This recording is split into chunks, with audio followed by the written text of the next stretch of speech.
That's just that. Which brings us to our next question from Eric Blake.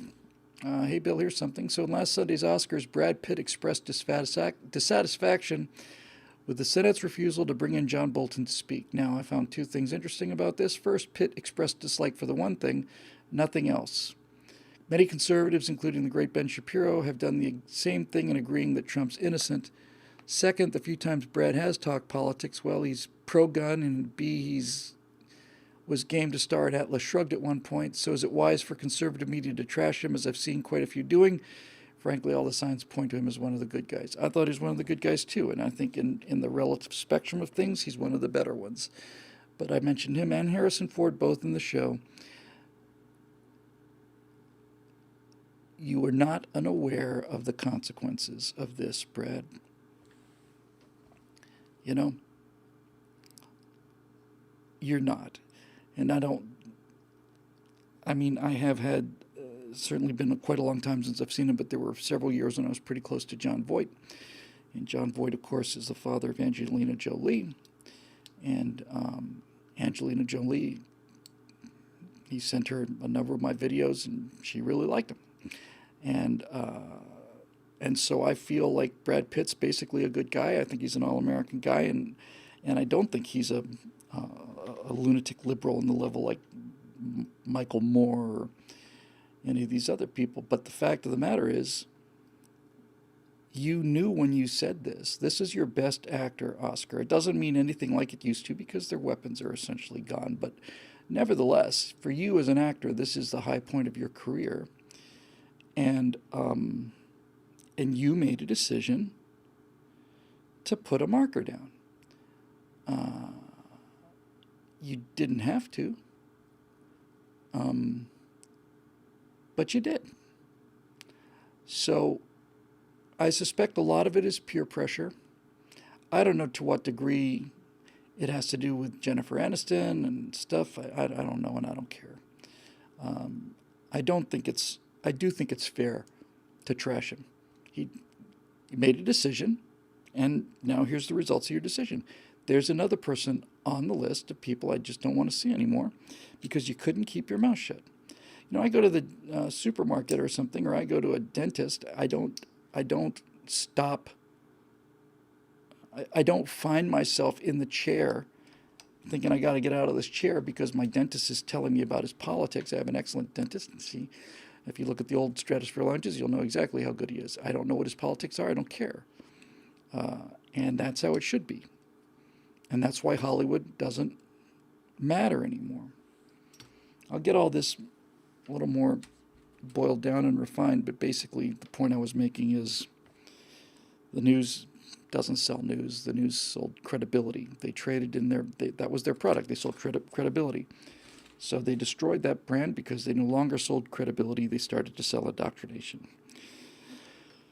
Hollywood used to sell entertainment, but they destroyed that brand because they stopped selling entertainment and started selling indoctrination. Universities used to sell education, but they destroyed that brand because they no longer sell education, they sell indoctrination. And politics used to be about solutions, but they've destroyed that too. Now the politics are about indoctrination. And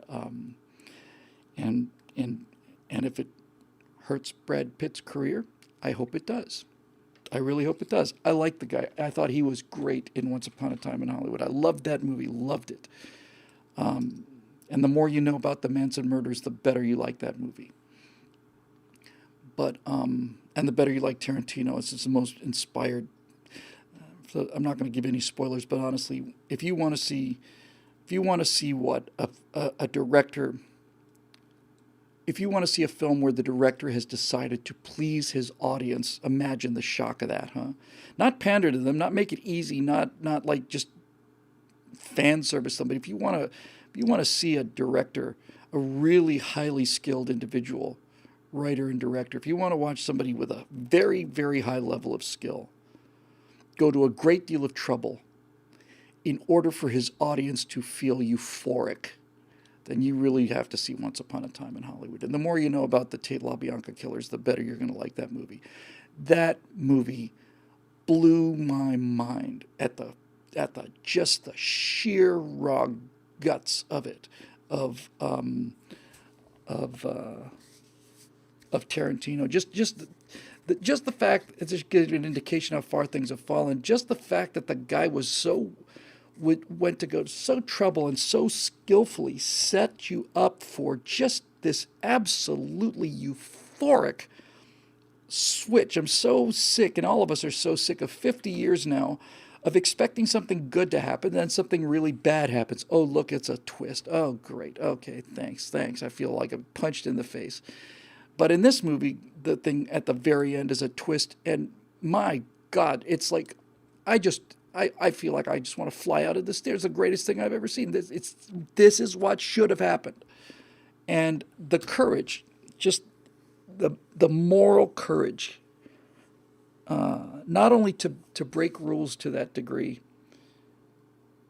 and Tarantino still to this day has done he's done the single bravest thing I've ever seen in movies. He's done the single most courageous thing I have ever seen in films, ever. And he did it in Pulp Fiction. I've never seen anything like it. I don't expect I'll ever see anything like it again. It knocked me out of my chair. And the reason it knocked me out of my chair was because it was so small and so simple. I've never seen anything like it before or since from anybody ever. I don't know if any of you can guess what it is. I've talked about it before. I'll just get it out there before the comment section rings out. There's a scene in Pulp Fiction, which is a gritty, realistic movie with beautiful, beautiful, beautiful, beautiful dialogue. And absolutely engaging. And absolutely stylized, but definitely realistic. There's no special effects in the movie, nothing like that. And there's a scene where John Travolta and Uma Thurman pull up outside Jack Rabbit Slim's in this red convertible. And he's saying, I don't know if we should go in there. And she says, don't be such a square. And she does this with her hands. Don't be such a square. And he puts an actual square on the screen. I mean, there's like a white square on the screen. Where, don't be such a square. And she puts her hands down. And there's the square.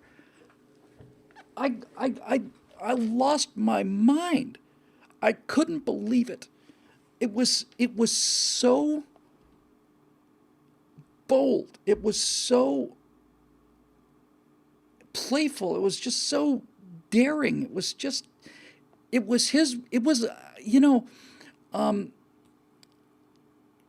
Dave Big Booty says it was a rectangle. Are you an engineer, Dave? I never really did find out.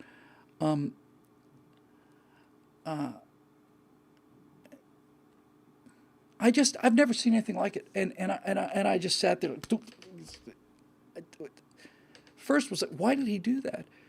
I mean, he just completely broke the whole, suspension of disbelief and broke the whole fourth wall and made himself aware and made me aware I'm in a movie and all of this stuff. Why did he do it? And then I realized he did it because he wanted to. He did it because he wanted me to suddenly just wake up to the fact that I'm watching a movie. It's just genius. Genius. And we saw a little bit of what he did at the end of Once Upon a Time in Hollywood in Inglourious Bastards. But this was an order of magnitude beyond that. And by the way, whatever you may think of them as individuals, and I don't think much of Leonardo DiCaprio, and I don't. I liked Brad Pitt quite a lot. I like him considerably less now. But I'll tell you something. Once Upon a Time in Hollywood is a movie about two actual men.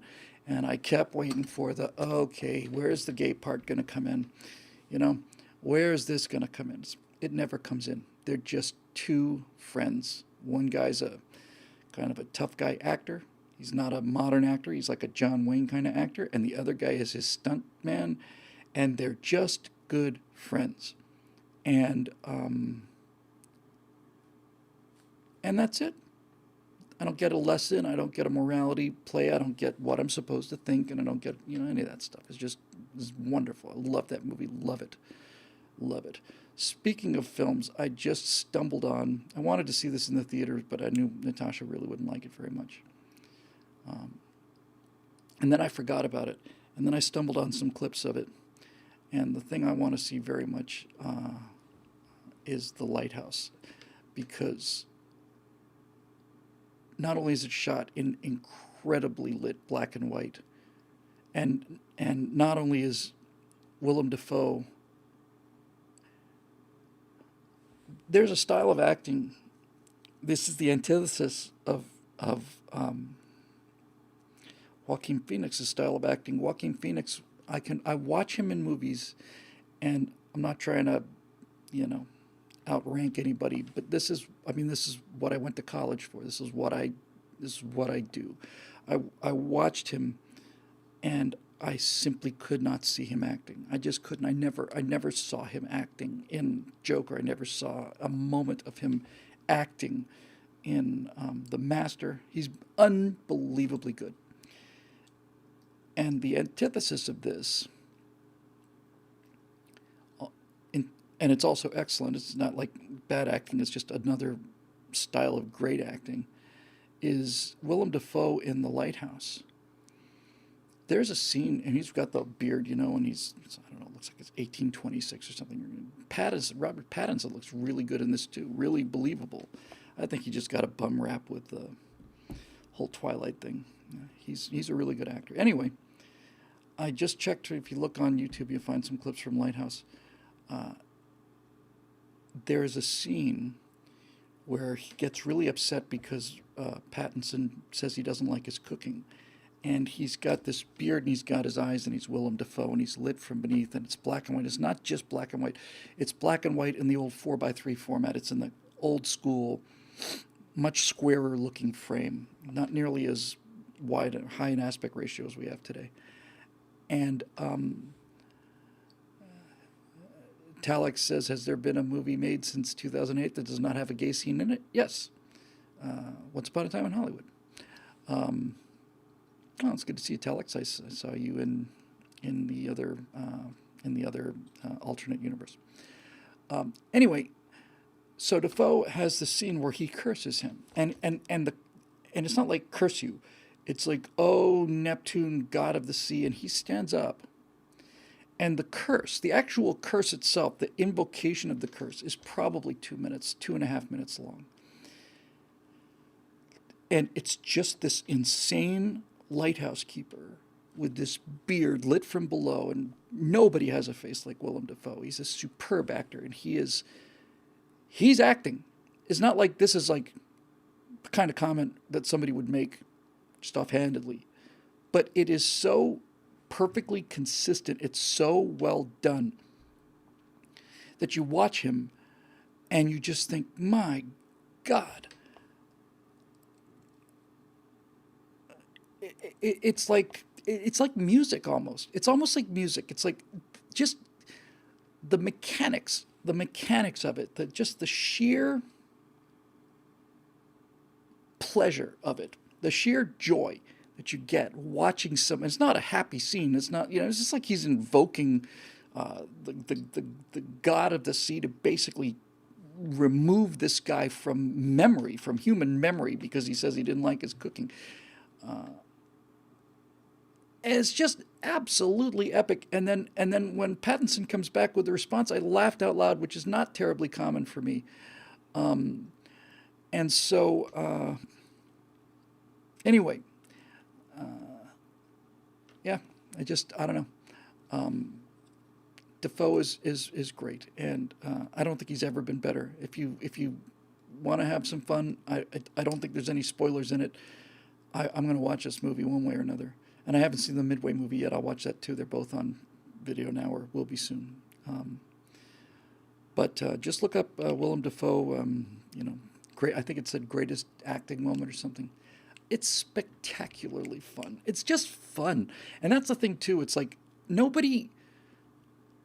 When they're, I haven't seen the movie, but I've seen a few clips from it, and The Lighthouse is really interesting to me because nobody takes it seriously, and at the same time, it's 100% believable. I don't know how else to put it, really. It's a great example, and maybe the best example I've seen in a long, long time, of a filmmaker's ability to create a world unto itself, and that world is a combination of lighting and set, pacing, construction, all of that. And And when you go to the trouble to put a set like that and put over the lighting, the music, all of it, you create this world that has its own internal rules. And once you set those rules, as long as you don't break the rules, are you listening to me, Ryan Johnson? Are you listening, J.J. Abrams?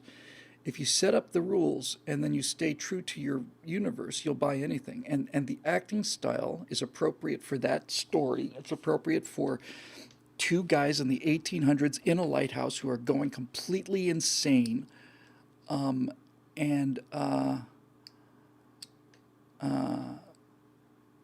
and there it is. Two things from the comment section, then I think I'm just going to call it a night, folks. I'm sorry I didn't get to the BillWhittle.com page. I'll go with that first next time. Somebody mentioned Eric Blake. Turns out it mentioned that Robert Pattinson's going to be the next Batman. I heard that a couple weeks ago, and I thought, oh, that's going to be pretty freaking awful.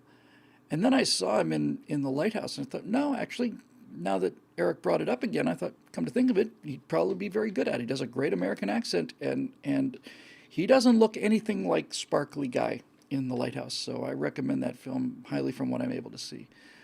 And then the second thing I just saw was where did it go? Oh, Dave Wellman mentioned a movie called To Live and Die in L.A. It was a movie that Willem Dafoe was in many, many years ago. And To Live and Die in L.A., I haven't heard that movie mentioned in a long time, but I'll tell you one thing about To Live and Die in L.A. I'm going to go ahead and give a movie's 30 years old now or something. To Live and Die in L.A. has another one of those moments. It may come close to the Tarantino box on the frame to just literally gobsmack you. Just gobsmack you. Bam. Like, what? That movie spends the first 2/3 of the movie, it's a cop story, it's a buddy story, and these two cops are working on a counterfeit ring, if I remember correctly. Maybe their Secret Service are working on a counterfeit ring, if I remember correctly, but it's a buddy film. And you know how buddy films work, and sometimes, in fact, often, at the end of a buddy film, one of the buddies will be killed. That's it. But this thing, you're having a confrontation in a locker room, and you're like most of the way into Act 2. All of whatever loss you're going to take is going to happen in Act 3. And you're in this locker room, and you got these two cops and this guy pulls out a gun and shoots one of the main characters in the head, and he's gone. And it's not that that kind of thing doesn't happen, but it doesn't happen then. The timing was so bold. It was just bold. It's like you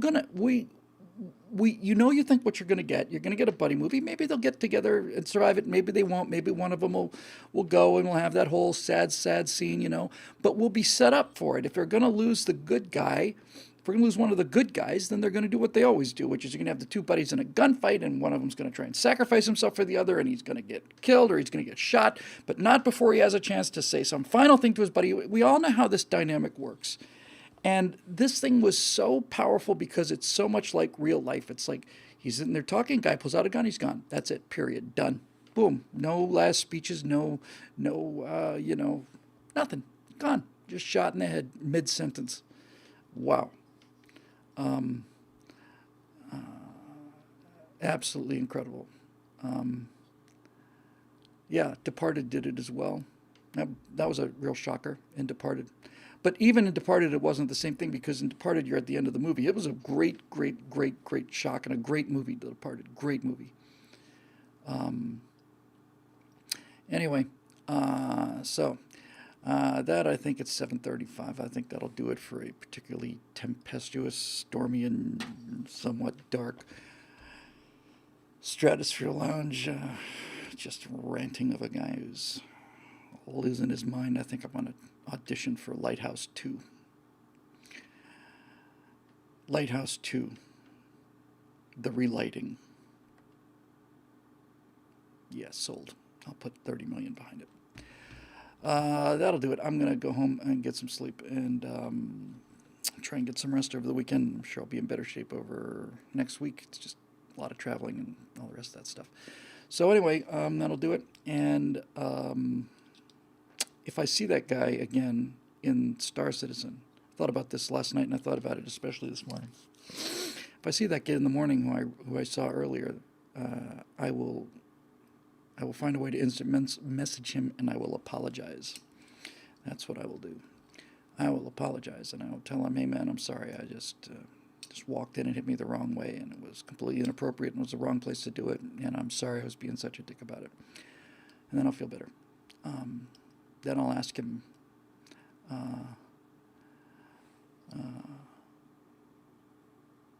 if he can teach me how to be a better pilot. That ought to blow his mind. Mine too. All right, guys, that'll do it. Thanks for bearing with us here, and I'll get this up right now. And